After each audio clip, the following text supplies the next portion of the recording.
കാലഘട്ടത്തിൽ വളരെ cost effective ആയിട്ടുള്ള വിദ്യാഭ്യാസം നമുക്ക് പോസിബിൾ ആണ്. വലിയ മലയാളം ഭാഷ പഠിച്ചാൽ മതി, മലയാളം മീഡിയത്തിൽ പഠിച്ചാൽ മതി എന്നൊക്കെ പറയുകയാണെങ്കിൽ അതിലൊന്നും ഒരു കാര്യമില്ല എന്ന് തുറന്നു പറയും. അസറ്റും ലയബിലിറ്റിയും തമ്മിലുള്ള വ്യത്യാസം എന്താണെന്ന് പറഞ്ഞാൽ നമ്മുടെ പോക്കറ്റിലേക്ക് പൈസ ഇങ്ങോട്ട് കൊണ്ടുവരുന്ന സാധനം അസറ്റും, നമ്മുടെ പോക്കറ്റിൽ നിന്ന് പൈസ പുറത്തേക്ക് കൊണ്ടുവരുന്ന സാധനം ലയബിലിറ്റി. കുറേ കാലം കഴിയുമ്പോൾ ഈ കോടികളുടെ ചേഞ്ച് വരും, ഇൻട്രസ്റ്റ് അടിച്ച് മുടിയും. ഒരു ചെറിയ വീടും ചെറിയ സ്ഥലം, സ്വന്തമായിട്ടൊരു വീട് എന്നുള്ളത് തീർച്ചയായിട്ടും ഫസ്റ്റ് ഇൻവെസ്റ്റ്മെന്റ് ലൈഫിലാണ്. ഇപ്പോഴൊക്കെ പഴയതൊക്കെ വാങ്ങിയിട്ട് പിന്നെ റിട്ടയർ ആകുമ്പോൾ അതിനൊന്നും ഞങ്ങളെ കിട്ടില്ല എന്ന് പറയുന്ന ആൾക്കാർക്ക് ആ വലിയ ചോയ്സാണ്. പക്ഷേ നിങ്ങൾക്ക് കൃത്യമായിട്ടുള്ള ക്ലാരിറ്റി ഉണ്ട്, അതിൽ വെച്ചിട്ട് നമുക്ക് ലൈഫ് മുകളിലേക്ക് പോകാന്നുണ്ടെങ്കിൽ that is up to them to go head. പക്ഷെ മാർക്കില്ല എന്ന് പറഞ്ഞിട്ട് ഒരു കുട്ടിയെ മാനസികമായിട്ട് പീഡിപ്പിക്കേണ്ട കാര്യമില്ല. നമ്മളുടെ കഴിവ് എന്താണെന്ന് കണ്ടെത്താൻ പറ്റും, അത് അങ്ങനെ തന്നെ പറ്റുള്ളൂ. അതിൻ്റെ അകത്ത് ഷോർട്ട് കട്ട്സ് ഇല്ല, അതിൻ്റെ അകത്ത് ഇപ്പോൾ പെർഫെക്ഷൻ ആക്കാൻ പറ്റില്ല. Because nothing is perfect, everything is progressive in the world. നമസ്കാരം, ഞാൻ സുമേഷ് ചാത്തങ്ങളും. ഞാനിപ്പോൾ ഈ ഒരു വീഡിയോയുമായി വരുന്നത് വളരെ നമുക്ക് എല്ലാവർക്കും അറിയേണ്ടതായിട്ടുള്ള, എല്ലാ കുടുംബങ്ങൾക്കും അറിയേണ്ടതായിട്ടുള്ള നല്ലൊരു ജീവിതം ബിൽഡ് ചെയ്യുവാനുള്ള ഒരു പ്രായോഗിക തിരിച്ചറിവ് എന്നുള്ളൊരു വിഷയത്തിൽ നമ്മൾക്കൊക്കെ കിട്ടിയിട്ടുള്ള നമ്മുടെ ലൈഫിൽ നിന്ന് കിട്ടിയിട്ടുള്ള ഇൻഫർമേഷൻ ഷെയർ ചെയ്യാൻ വേണ്ടിയിട്ട്. ജീവിതം സത്യത്തിൽ ലൈഫ് എന്ന് പറയുന്നത് വളരെ സിമ്പിളാണ്.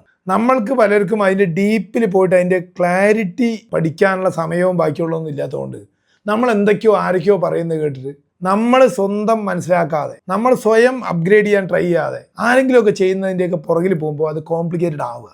റൈറ്റ്? അതൊന്നും കൂടി കറക്റ്റായിട്ട് പറയുകയാണെങ്കിൽ ജീവിതം തുടങ്ങുന്ന ചെറിയ കുട്ടികളുടെ ജനനത്തിന് ശേഷം, ഞാൻ വിദ്യാഭ്യാസത്തിൻ്റെ ആ പാർട്ടും ലൈഫിൻ്റെ പാർട്ടും സിമ്പിളായിട്ട് കുറച്ച് സ്റ്റേജസ് ആക്കി പറയുകയാണെങ്കിൽ, ആദ്യ ചെറിയ കാലഘട്ടത്തിൽ വളരെ കോസ്റ്റ് എഫക്റ്റീവ് ആയിട്ടുള്ള വിദ്യാഭ്യാസം നമുക്ക് പോസിബിൾ ആണ്. പക്ഷേ ആ കോസ്റ്റ് എഫക്റ്റീവ് ആയിട്ടുള്ള വിദ്യാഭ്യാസം എങ്ങനെയാണ് കിട്ടുക, എവിടെയാണ് കിട്ടുക, അത്ര ഡെപ്തിലേക്ക് പഠിച്ചു പോവാതെ നമ്മൾ പോപ്പുലർ ആയിട്ടുള്ള ഒരു പേരുള്ള ഒരു ഇൻസ്റ്റിറ്റ്യൂഷനിലേക്ക് പോകും.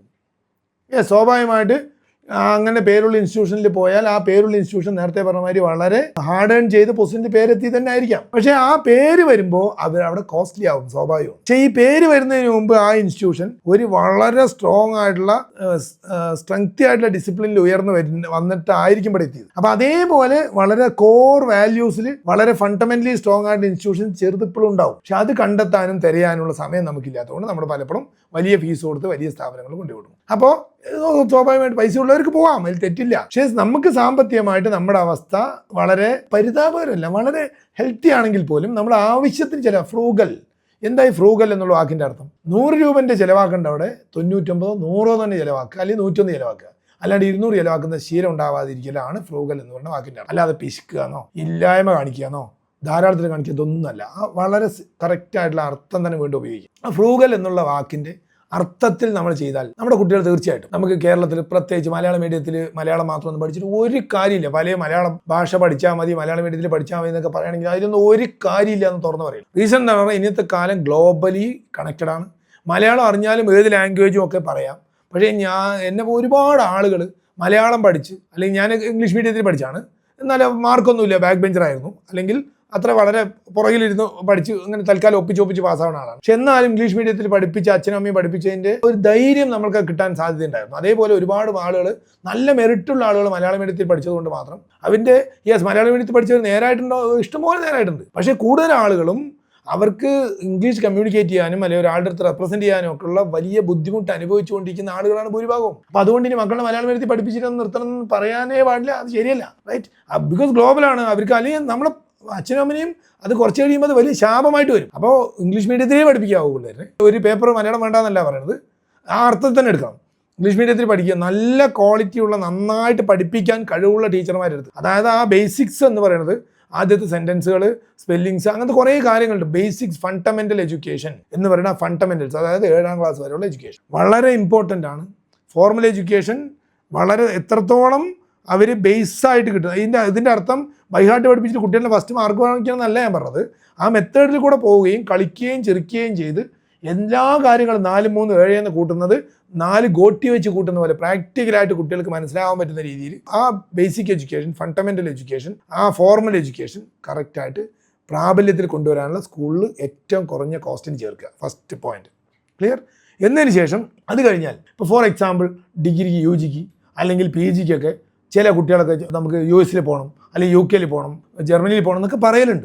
എൻ്റെ പോയിന്റ് ഓഫ് വ്യൂവിൽ, പേഴ്സണൽ പോയിന്റ് ഓഫ് വ്യൂവിൽ ഞാൻ പറയുന്നത്, ഇതിനെയൊക്കെ അതിനെക്കാട്ടും നല്ലത് നമ്മളുടെ ഇവിടെ ഇതേപോലെ നന്നായിട്ട് പഠിപ്പിക്കുന്ന നല്ല ടീച്ചേഴ്സിൻ്റെ അവിടെ പഠിക്കുകയും. ബിക്കോസ് ഇന്നത്തെ കാലം എന്ന് പറയുന്നത് അവനവൻ്റെ ഫോണിൽ ഇൻഫർമേഷൻ അല്ലെങ്കിൽ എഡ്യൂക്കേഷൻ എന്ന് പറയുന്നത് 0 കോസ്റ്റിൽ കിട്ടുന്ന ഒരു കാലഘട്ടത്തിലാണ് നമ്മളിരിക്കുന്നത്. ആ വിശപ്പ് മാത്രം മതി, ആ ക്രേവിങ്സ് മാത്രം മതി നമുക്കുണ്ടെങ്കിൽ നമുക്ക് ഓൺലൈനിൽ ഇത് മുഴുവൻ ഇൻഫർമേഷൻസ് കിട്ടും. യെസ്, എക്സ്പോഷർ വേണം, തീർച്ചയായിട്ടും വേണം. ഈ ഇൻഫർമേഷൻസ് ഒക്കെ ഡിഗ്രി UG ആണെങ്കിലും PG ആണെങ്കിലും ഒക്കെ ഇവിടുത്തെ ഒരു ചെറിയ ന്യായമായിട്ടുള്ള ഫീസ് നമ്മുടെ നാട്ടിലുള്ള ആളുകളിൽ നിന്ന് വൃത്തിയായിട്ട് ഇവിടുത്തെ സിലബസ് നിന്ന് പഠിച്ചെടുത്ത്, ഒപ്പം നിങ്ങൾ ജർമ്മനിയിൽ പോയാൽ 1 രാജ്യം 2 രാജ്യത്തിലേ പോകാൻ പറ്റുള്ളൂ പഠിച്ചിട്ട്. അത് ആ യൂണിവേഴ്സിറ്റിയിൽ ഹെൽഡപ്പാണ്. ബാംഗ്ലൂർ പോയാൽ അവിടെ ഹെൽഡപ്പാണ്, ഡൽഹി പോയാൽ അവിടെ ഹെൽഡപ്പാണ്, ലക്നൌവിൽ പോയാൽ അവിടെ ഹെൽഡപ്പാണ്, അഹമ്മദാബാദിൽ പോയാൽ അവിടെ ഹെൽഡപ്പാണ്, ചെന്നൈയിൽ പോയാൽ അവിടെ ഹെൽഡപ്പാണ്. റൈറ്റ്, ക്ലിയർ ആയി. അതിന് പകരം ഫോർ എക്സാമ്പിൾ ഞാൻ പറയുന്നത് ഒരു MBA എന്ന് വയ്ക്കുക, ഒരു കോഴ്സ് 10 ലക്ഷം രൂപേൻ്റെ മുകളിൽ ഫീസുള്ള ഇൻസ്റ്റിറ്റ്യൂഷൻസ് ഇന്ത്യയിലുണ്ട് ഇഷ്ടം പോലെ. അങ്ങനെ ഒരു ഇൻസ്റ്റിറ്റ്യൂഷനിൽ പോയിട്ട് 10 ലക്ഷം രൂപ കൊടുത്ത് പഠിക്കുന്നതിനെക്കാട്ടും നല്ലത്, അല്ലെങ്കിൽ UG പഠിക്കുക, ഏത് കോഴ്സ് ആയിക്കോട്ടെ, ഇവിടെ 1-2 ലക്ഷം രൂപ കൊണ്ട് നല്ല ഇൻസ്റ്റിറ്റ്യൂഷൻസ് ഉണ്ട് ബേസിക്കലി പഠിപ്പിക്കുന്നത്.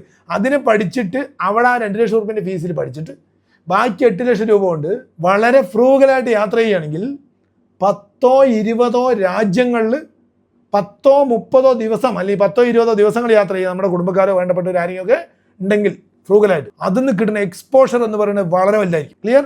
ഈ 20 ലക്ഷം റുപ്യ കൊടുത്തിട്ട് ഒരു സ്ഥലത്ത് പോയിട്ട് ഇരിക്കുന്ന പോലെയല്ല, 10-20 രാജ്യങ്ങളിൽ ഇപ്പോൾ MBA ആണ് പഠിക്കണമെങ്കിൽ മറ്റേ എക്കണോമിക് ഫോറം ഉള്ള രാജ്യങ്ങളിൽ, അല്ലെങ്കിൽ US അല്ലെങ്കിൽ ദുബായിൽ, അല്ലെങ്കിൽ മലേഷ്യയിൽ, മറ്റേ ഓസ്ട്രേലിയയിൽ, ന്യൂസിലാൻഡിലോ ഒക്കെ നമുക്ക് പോകുമ്പോൾ, അവിടുത്തെ സിറ്റികളിൽ പോകുമ്പോൾ, അവിടുത്തെ വല്ല ബിസിനസ് മീറ്റുകളിലോ അല്ലെ എക്സിബിഷൻസിലോ വല്ലതൊക്കെ പങ്കെടുക്കുമ്പോൾ നമുക്ക് ഗ്ലോബൽ എക്സ്പോഷർ കിട്ടും. ഒരു സ്ഥലത്ത് ലക്നൌയിലോ ചെന്നൈയിലോ അല്ലെങ്കിൽ എവിടെയും പോയിട്ട് 10-15 ലക്ഷം റുപ്യയിലാക്കി പഠിക്കുന്ന പോലെ എല്ലാ എക്സ്പോഷർ കിട്ടുക. ഏറ്റവും ഫ്രൂഗലായിട്ട് ഇരുന്നുകൊണ്ട് ഏറ്റവും ഫ്രൂഗലായിട്ട് വേൾഡ് അക്രോസ് ട്രാവൽ ചെയ്തുള്ള എക്സ്പോഷർ ഉണ്ടാക്കണം. ക്ലിയർ ആയോ? അത് കഴിഞ്ഞ് കഴിഞ്ഞാൽ നമ്മൾ ഏത് സമയത്ത് നമ്മൾ ഡിസ്കവർ ചെയ്തുകൊണ്ടിരിക്കുക. 10-18 വയസ്സാകുമ്പോൾ 20 വയസ്സാകുമ്പോഴും നമുക്ക് ഡിസ്കവർ ചെയ്തിട്ടൊന്നും നമുക്ക് എത്തില്ല, കഴിയില്ല. ബിക്കോസ് നമുക്ക് എന്താ പറയുക, ഈ ഒരു ജപ്പാനീസ് ഇക്കിഗൈ എന്ന് പറഞ്ഞിട്ടുള്ളൊരു മെത്തേഡുണ്ട്. ആ മെത്തേഡിൽ കൂടെ നമ്മൾ ആരാണെന്ന് ഡിസ്കവർ ചെയ്തുകൊണ്ടിരിക്കുന്നത് നമ്മൾ പലരും. അത് ചില ആൾക്കാർക്ക് 18-19 വയസ്സാകുമ്പോഴേക്ക് കിട്ടിയെന്ന് വരും, അതിലായിരിക്കും ചിലപ്പോൾ സക്സീഡ് ചെയ്യുക. ചിലർക്ക് 25, ചിലർക്ക് 30. എനിക്കൊക്കെ ചെറിയൊരു ക്ലാരിറ്റി ഇനിയും കിട്ടാണ്ട്, ഇനിയും മാറി മാറി വരാണ്ട് ചെറിയൊരു ക്ലാരിറ്റി 40 വയസ്സ് കഴിഞ്ഞിട്ടാണ് കിട്ടിയത്.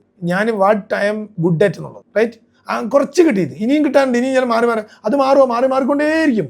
അപ്പോൾ നമ്മൾ എത്ര ഫിക്സ് ചെയ്താലും ചേഞ്ച് വന്നുകൊണ്ടേയിരിക്കും. Because nothing is perfect here, everything is progressing. Right? ഒരു സാധനം കൂടെ പെർഫെക്റ്റ് ഇല്ല. അപ്പോൾ പ്രോഗ്രസ് ചെയ്യുന്നതുകൊണ്ട് നമ്മൾ മാറിക്കൊണ്ടേ. അപ്പോൾ കുട്ടികൾ എന്താ ചെയ്യേണ്ടത്, അവരുടെ സ്കിൽ എന്താണെന്ന് ഒബ്സർവ് ചെയ്തിട്ട് അവർ അവിടെ ജോയിൻ ചെയ്യണം. അതായത് ഒന്നുകിൽ ജോലി അല്ലെങ്കിൽ സെൽഫ് എംപ്ലോയ്മെൻറ്റ്, എന്താണോ അവർക്ക് താല്പര്യമായത്. റൈറ്റ്? കഴിവതും എൻ്റെ പേഴ്സണൽ പോയിന്റ് ഓഫ് വ്യൂവിൽ ഞാൻ പറയുക, ഒരു ബിസിനസ് ബാക്ക്ഗ്രൗണ്ടോ എന്തെങ്കിലും ഉള്ള, അതായത് ഇതിൽ എല്ലാവരും ഒരു 1-2% എക്സംപ്റ്റഡ് ആയിരിക്കും.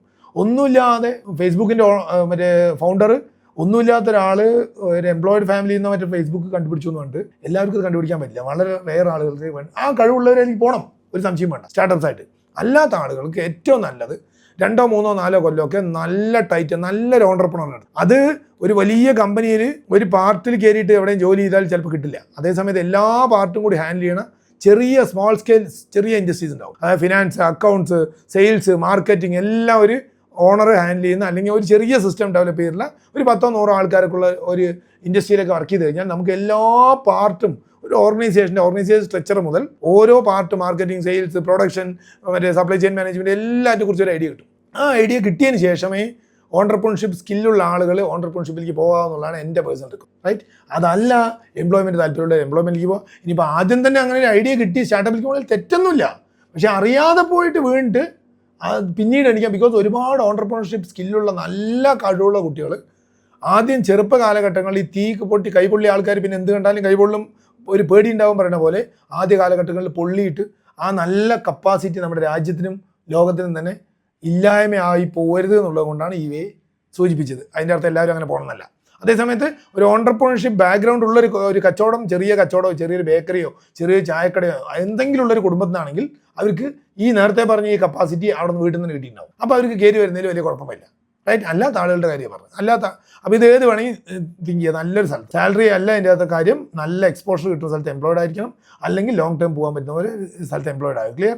ഇനി അടുത്ത സ്റ്റെപ്പ് എന്ന് പറയുന്നത് ഇൻഷുറൻസ്, ഹെൽത്ത് ഇൻഷുറൻസ്. ഈ ഹെൽത്താണ് നമ്മളെ വഴി തെറ്റിക്കപ്പോഴും. അപ്പോൾ അതുകൊണ്ട് ഹെൽത്ത് ട്രീറ്റ്മെൻറ്റ് നമുക്ക് കഴിയുന്ന പോലുള്ള ഒരു ഇൻഷുറൻസ് നമുക്കപ്പോഴും എടുത്തിട്ടുണ്ടാവണം. ചെറിയ ശമ്പളമാണെങ്കിൽ ആ ശമ്പളത്തിനനുസരിച്ചുള്ളൊരു ഹെൽത്ത് ഇൻഷുറൻസ്. അത് അടുത്ത് വാങ്ങിക്കേണ്ടത് ഒരിക്കലും പോയിട്ട് നേരെ ഫോൺ നമ്മൾ വാങ്ങും. ഉറപ്പാണ് ഫോൺ നമുക്ക് ഇന്നത്തെ കാലത്ത് അത്യാവശ്യമാണ്, നോ ഡൗട്ട്. അതൊരിക്കലും പുതിയൊരു ഫോൺ EMI കൊടുത്തിട്ട് വാങ്ങിക്കേണ്ട കാര്യമില്ല. ഇതിന് മുമ്പത്തെ കുറേ വീഡിയോസ് ഉണ്ട്, കണ്ടു കഴിഞ്ഞാൽ EMI ട്രാപ്പ് എന്താണ് അല്ലെങ്കിൽ ഡെറ്റ് ട്രാപ്പ് എന്താണെന്ന് അറിയും. അതിൽ പെടാതെ ഒരു സെക്കൻഡ് ഹാൻഡ് നമുക്ക് എല്ലാ ഉപയോഗങ്ങളും നമ്മുടെ ആവശ്യങ്ങൾ മുഴുവൻ നടക്കാൻ പറ്റുന്ന രീതിയിലുള്ള ഇവിടെയൊക്കെ പോകുമ്പോൾ ഭയങ്കരമായിട്ട് കൺഫ്യൂസ് ചെയ്യും. ഫോൺ വിൽക്കുന്ന ആളുകൾ കൺഫ്യൂസ് ചെയ്യും, ഫ്രണ്ട്സ് കൺഫ്യൂസ് ചെയ്യും, എല്ലാവരും കൺഫ്യൂസ് ചെയ്യും. എന്തുകൊണ്ട് തന്നും വേണ്ട, നീ പുതിയത് വാങ്ങി എന്തിനാ നീ സമ്പാദിച്ച് മരിക്കാൻ പോകുമ്പോൾ എന്തുകൊണ്ട് വരാം ഇപ്പോൾ എന്താ പറയുക ആഘോഷിക്കുന്നൊക്കെ പറഞ്ഞിട്ട് നെവർ എവർ. നിങ്ങൾക്ക് അങ്ങനെ ചോയ്സ് ഉണ്ടെങ്കിൽ നിങ്ങൾ പോയിക്കോളേ.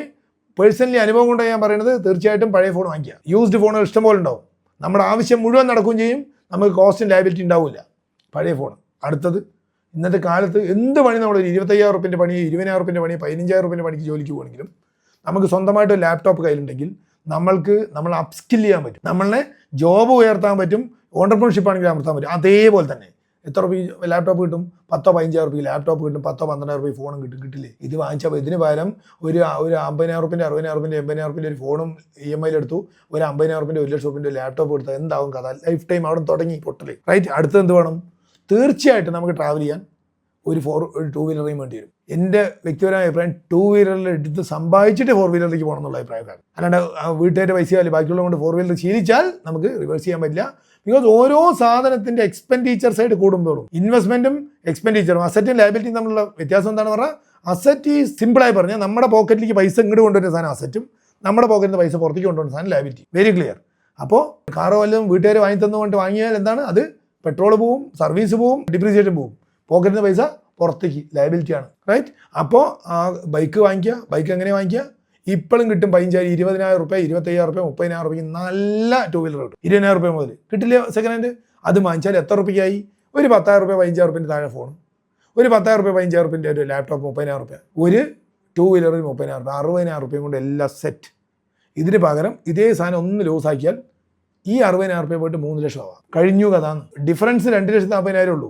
പക്ഷേ ആ 2,40,000 നമ്മുടെ ലൈഫ് ഡിറ്റർമിൻ ചെയ്യാൻ കുറേ കാലം കഴിയുമ്പോൾ ഈ കോടികളുടെ ചേഞ്ച് വരും, ഇൻട്രസ്റ്റ് അടച്ച് മുടിയും. റൈറ്റ്. ലോജിക്ക് മനസ്സിലായെന്ന് വിചാരിക്കും.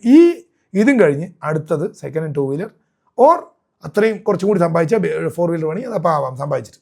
അടുത്തത് സ്മോൾ ഹൗസ്. നിങ്ങളുടെ ആവശ്യത്തിനനുസരിച്ച് ഒരു ചെറിയ വീടും ചെറിയ സ്ഥലവും. സ്വന്തമായിട്ടൊരു വീട് എന്നുള്ളത് തീർച്ചയായിട്ടും ഫസ്റ്റ് ഇൻവെസ്റ്റ്മെൻറ്റ് ലൈഫിലാണ്. ബിക്കോസ് നമ്മൾ ജീവിക്കുന്ന ഇന്ത്യയിലും പുറത്തുമൊക്കെ നമ്മൾക്ക് ഭയങ്കരമായിട്ടൊരു കോൺഫിഡൻസ് ഉണ്ടാവും. നേരത്തെ പറഞ്ഞാൽ നമുക്കൊരു ഫോണ് ചെറുത്, ഒരു ലാപ്ടോപ്പ്, ഒരു വണ്ടി നമുക്ക് വേണ്ട.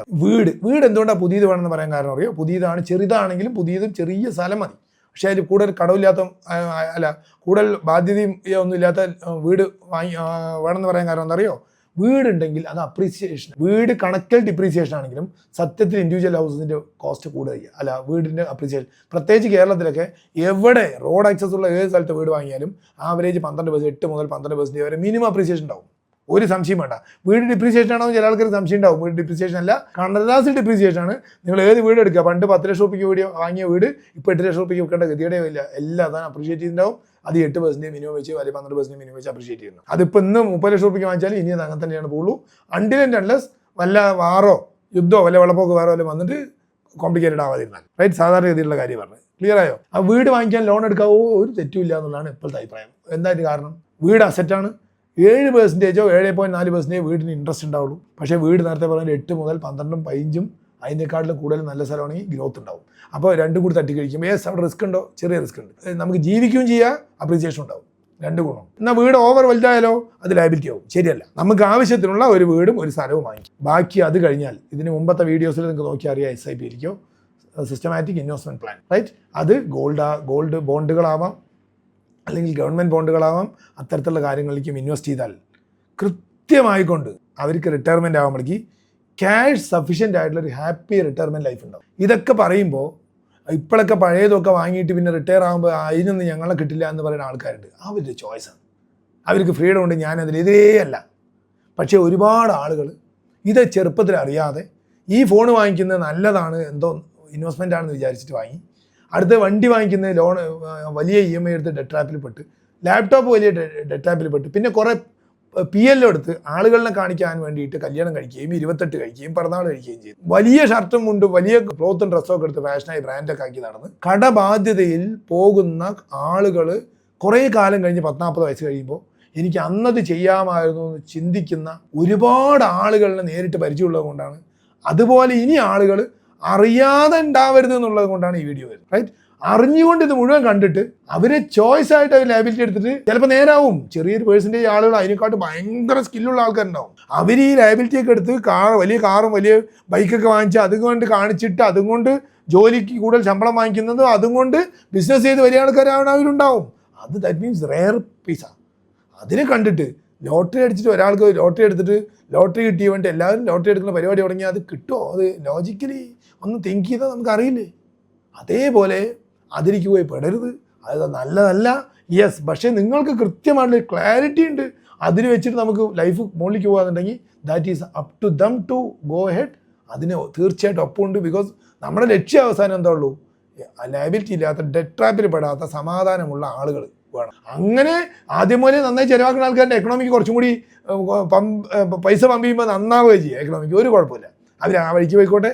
ഇതിൻ്റെ അകത്ത് യാതൊരു തർക്കമോ അല്ലെങ്കിൽ ഇതൊരു വാദിക്കാനും ജയിക്കാനും വേണ്ടി ഒന്നല്ല, അറിയുന്ന അറിവ് പകർന്നു കൊടുക്കണമെന്ന് മാത്രം. That's all. ഹോപ്പ് ആ മാറ്റർ നിങ്ങൾക്ക് വളരെ ക്ലിയർ ആണ്. ഞാൻ ഒന്നും കൂടി കൺക്ലൂഡ് ചെയ്യാം. ഫസ്റ്റ് സ്റ്റേജ് എന്ന് പറയുന്നത് വളരെ കോസ്റ്റ് എഫക്റ്റീവ് ആയിട്ടുള്ള ലൈഫ്, വളരെ സിമ്പിളാണ്, അതിന് കോംപ്ലിക്കേറ്റഡ് ആക്കാട്ടില്ല. ലൈഫ് കോസ്റ്റ് എഫക്റ്റീവ് ആയിട്ടുള്ള എഡ്യൂക്കേഷൻ എത്ര കുറയ്ക്കാൻ പറ്റുമോ അത്രയും കുറച്ച് നല്ല സ്കൂൾ നമ്മൾ പഠിച്ച് മനസ്സിലാക്കി നമ്മുടെ നാട്ടിലുള്ള അടുത്തുള്ള നല്ല സ്കൂളുകളിൽ നന്നായിട്ട് പഠിപ്പിക്കുന്ന ഫണ്ടമെൻ്റൽ എഡ്യൂക്കേഷൻ നന്നായിട്ട് കൊടുക്കുന്ന സ്കൂളുകളിൽ 7ാം ക്ലാസ് വരെ നിർബന്ധം.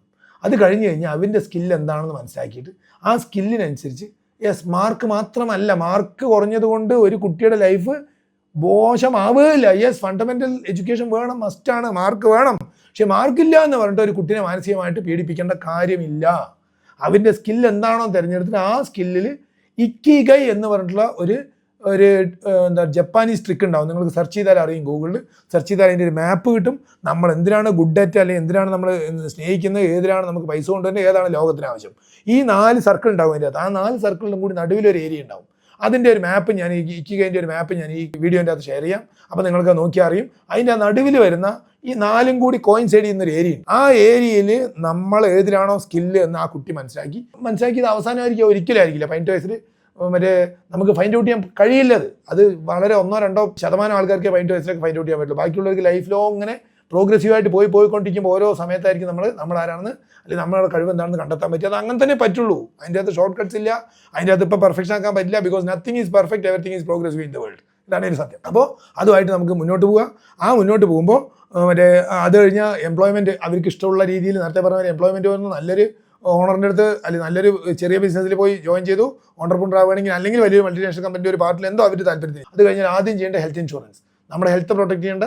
നമുക്കൊരു ആശുപത്രിയിൽ പോയ 1 രൂപ അവിടെ കെട്ടാതെ നമുക്ക് ഏത് ചികിത്സയും നടത്താൻ പറ്റുന്ന രീതിയിലുള്ള നമ്മുടെ ശമ്പളത്തിന് വരുമാനത്തിനനുസരിച്ചുള്ള ഒരു ഹെൽത്ത് ഇൻഷുറൻസ് എടുക്കുമ്പോൾ നന്നായി നോക്കണം. ഹെൽത്ത് ഇൻഷുറൻസ് എടുത്താൽ പോരാ, അതിൻ്റെ ഓപ്ഷൻസ് നോക്കണം. നമുക്ക് പോയാൽ പൈസ കെട്ടാതെ ട്രീറ്റ് ചെയ്യാൻ പറ്റുന്ന സംവിധാനം ഉണ്ടാകും. അടുത്ത എന്താണ്? Second hand gadget, second hand അതായത് ഫോൺ നടത്താം. അടുത്ത സെക്കൻഡ് ഹാൻഡ് ലാപ്ടോപ്പ്, അടുത്ത സെക്കൻഡ് ഹാൻഡ് 2 വീലർ, പിന്നീട് ആവശ്യമാണെങ്കിൽ 4 വീലറിലേക്ക് പോകാം. അതും കഴിഞ്ഞ് കഴിഞ്ഞാൽ വളരെ ചെറിയ നമുക്ക് വേണ്ടതായിട്ടുള്ള ഒരു വീട് ലോൺ എടുത്ത് ചെയ്യാം. സ്വന്തം സ്ഥലം, സ്വന്തം വീട് ചെറുതായിട്ട്. അത് ഇനിയിപ്പോൾ സിറ്റികളിലാണ് നമ്മൾ വർക്ക് ചെയ്യുന്നത്, അവിടെ നമുക്ക് താങ്ങില്ലെങ്കിൽ നാട്ടിലെങ്കിലും, ബിക്കോസ് അത് ഇറ്റ് വിൽ ഗീവ്സ് വലിയൊരു കോൺഫിഡൻസ് നമുക്ക് കിട്ടും. നമുക്ക് എന്തെങ്കിലും നാളെ ഒരു ഫൗളപ്പ് വന്നു കഴിഞ്ഞാൽ നമുക്ക് നമ്മുടെ നാട്ടിൽ വന്നിട്ട് നമ്മുടെ വീട്ടിൽ സുഖമായിട്ട് ഇരിക്കാൻ പറ്റും. അതുകൊണ്ടാണ് അത് മസ്റ്റാണ്. എൻ്റെ പോയിന്റ് ഓഫ് വ്യൂവിൽ, പേഴ്സണൽ പോയിന്റ് ഓഫ് വ്യൂ മസ്റ്റാണെന്ന് പറയാൻ കാരണം. അത് കഴിഞ്ഞിട്ട് ബാക്കിയുള്ള പൈസ ഇതിന് മുമ്പത്തെ വീഡിയോസിലൊക്കെ പറഞ്ഞിട്ട് അതിന് ചാർട്ട് ഇട്ടിട്ടുണ്ട്. ഇതിലും ആ ചാർട്ട് വീണ്ടും ഷെയർ ചെയ്യാം. SIPയിലേക്ക് ഡൈവേർട്ട് ചെയ്യാം. SIPയിൽ ഡൈവേർട്ട് ചെയ്ത് കഴിഞ്ഞാൽ തീർച്ചയായിട്ടും നമ്മുടെ ലൈഫ് റിട്ടയർമെൻറ്റ് വരുമ്പോഴേക്ക് വളരെ ക്യാഷ് റിച്ച് ആയിട്ട് ഹാപ്പി ആയിട്ടുള്ള റിട്ടയർമെൻറ്റിലേക്ക് പോകാൻ കഴിയും. ഇത് 30,000 രൂപ വരുമാനമുള്ള ഒരു കുടുംബമാണെങ്കിൽ ശരി, ഒരു കുടുംബത്തിൽ 2 ആളും കൂടി 30,000 രൂപ ഇട്ടാൽ ഒരു കുടുംബം ഇവിടെ ഇല്ലല്ലോ, ഒരിക്കലും ഉണ്ടാവില്ല. 35,000 ആണെങ്കിൽ ശരി, 40,000 ശരി, 50,000 ഒക്കെ ഈ റേഷ്യോ ഈ പറയുന്ന ഒരു ആംഗിളിൽ പോയി കഴിഞ്ഞാൽ ആ കുടുംബം, സാധാരണ കുടുംബങ്ങൾക്കൊക്കെ സാറ്റിസ്ഫൈ. എക്സ്ട്രാ ഓർഡിനറി ആയിട്ട് പോകുന്ന ചില കുടുംബങ്ങൾ അല്ലെങ്കിൽ കഴിവുള്ള ആളുകൾ, അത് ഇതിൻ്റെ അകത്ത് ഞാൻ പറയുന്നതല്ല. അവർക്ക് അവരുടെ ഇഷ്ടംപോലെ സഞ്ചരിക്കാം. അവരും ഈ രാജ്യത്തെ ലീഡ് ചെയ്ത് പോകുന്ന ആൾക്കാരാണ്. അവരുടെ ആരുടെ വേറെ ഒരു തരത്തിലുള്ള അഭിപ്രായമില്ല. അവർക്ക് അവരുടെ ഇഷ്ടംപോലെ ചിലവാക്കി ഏത് ആദ്യം തന്നെ പോയിട്ട് ലോൺ എടുത്ത് പുതിയ കാറ് എന്ത് വേണേൽ ചെയ്തു പോകാം. ഇതൊരു ആശയമാണ്. ഈ ആശയം ഇഷ്ടപ്പെടുന്ന, ആ ഫ്രൂഗാലിറ്റി ഇഷ്ടപ്പെടുന്ന ആളുകൾ ഇത് വീഡിയോ നന്നായി തോന്നുന്നു ഷെയർ ചെയ്യുക. നിങ്ങൾ അതേപോലെ ലൈക്ക് ചെയ്യുക, കമൻറ്റ് ചെയ്യുക, അതിൻ്റെ അകത്ത് സബ്സ്ക്രൈബ് ചെയ്യുക. നിങ്ങളുടെ കമൻസിനനുസരിച്ചുകൊണ്ടായിരിക്കും ഇത് ഞങ്ങൾക്ക് അതിൻ്റെ ഇൻട്രസ്റ്റും, ഞങ്ങൾക്ക് നിങ്ങളതിൻ്റെ ഡിസ്കഷൻസ് അതിൻ്റെ അകത്ത് വരുമ്പോൾ അത് കുറച്ചുകൂടി നന്നാവും. ഞങ്ങൾക്കത് പഠിക്കാൻ, റിസർച്ച് ചെയ്ത് അടുത്ത വീഡിയോസും ബാക്കിയുള്ളതൊക്കെ ചെയ്യാൻ. ഇഷ്ടപ്പെടുകയാണെങ്കിൽ, നന്നായി തോന്നുകയാണെങ്കിൽ പറ്റാവുന്ന ആളുകൾക്ക് ഷെയർ ചെയ്യുകയും ചെയ്യാം. Alright, thank you so much. Stay tuned. സുമാർ 10% സേവ് ചെയ്തുകൊണ്ട് നിങ്ങളുടെ ഡ്രീം ഹോം ക്വാളിറ്റിയോടുകൂടി ബിൽഡ് ചെയ്തെടുക്കാൻ പറ്റും പറഞ്ഞാലേ അതങ്ങോട്ട് വിശ്വാസം വരുന്നില്ല അല്ലേ? അത് വളരെ സിമ്പിൾ ആയിട്ടുള്ള ലോജിക്കാണ്. ആമസോണും ഫ്ലിപ്കാർട്ടും Alibaba.com ഒക്കെ പോലെ നമ്മളുടെ ഡിജിറ്റൽ പ്ലാറ്റ്ഫോമിൽ വലിയ കളക്റ്റീവ് ഓൾറെഡി ഉള്ളതിനാൽ കൺസൾട്ടൻസും വർക്ക് കോൺട്രാക്ടേഴ്സും സപ്ലൈയേഴ്സും ഒക്കെ 5 മുതൽ 50% വരെ ഡിസ്കൗണ്ട് ഓഫർ ചെയ്യാറ്. ആ ഡിസ്കൗണ്ട് നേരിട്ട് നമ്മുടെ ഡിജിറ്റൽ പ്ലാറ്റ്ഫോമിൽ കൂടെ നിങ്ങൾക്ക് തരികയും ടോട്ടൽ പ്രോജക്റ്റ് ഹൗസിംഗ് ലോൺ മുതൽ ഫിനിഷിംഗ് വരെ ഫുള്ളി ട്രാൻസ്പെറന്റ് ആയിട്ടും സൂപ്പർ എഫിഷ്യന്റ് ആയിട്ടും ഞങ്ങളുടെ ടീം മാനേജ് ചെയ്യുമ്പോൾ നിങ്ങളുടെ സ്വപ്ന വീട് ക്വാളിറ്റിയോട് കൂടിയിട്ട് സുമാർ 10% സേവ് ചെയ്തുകൊണ്ട് നിങ്ങളുടെ സ്വന്തം പ്ലോട്ടിലോ അല്ലെങ്കിൽ സിറ്റി ബിൽഡേഴ്സ് ആപ്പിലൂടെ പ്ലോട്ടുകൾ വാങ്ങിയിട്ടോ അവിടെ നിർമ്മിക്കാം. That's all. നീ കളഭമാടുന്ന നേരം ആ പരിമളം എന്റെ വീട് കണ്ടാലും our home it's like awesome. സമയമേ നീയോ ബിൽഡർക്ക് കൊടുത്തിട്ടുണ്ടെങ്കിൽ അവരൊരു എമൗണ്ട് പറയും, നിറയുക സിരകളിൽ അത് നമ്മളങ്ങോട്ട് കണ്ണുടച്ച് കൊടുക്കുകയാണ്. അതിൽ എന്തൊക്കെയാണെന്നുള്ളത് നമുക്ക് അറിയില്ല.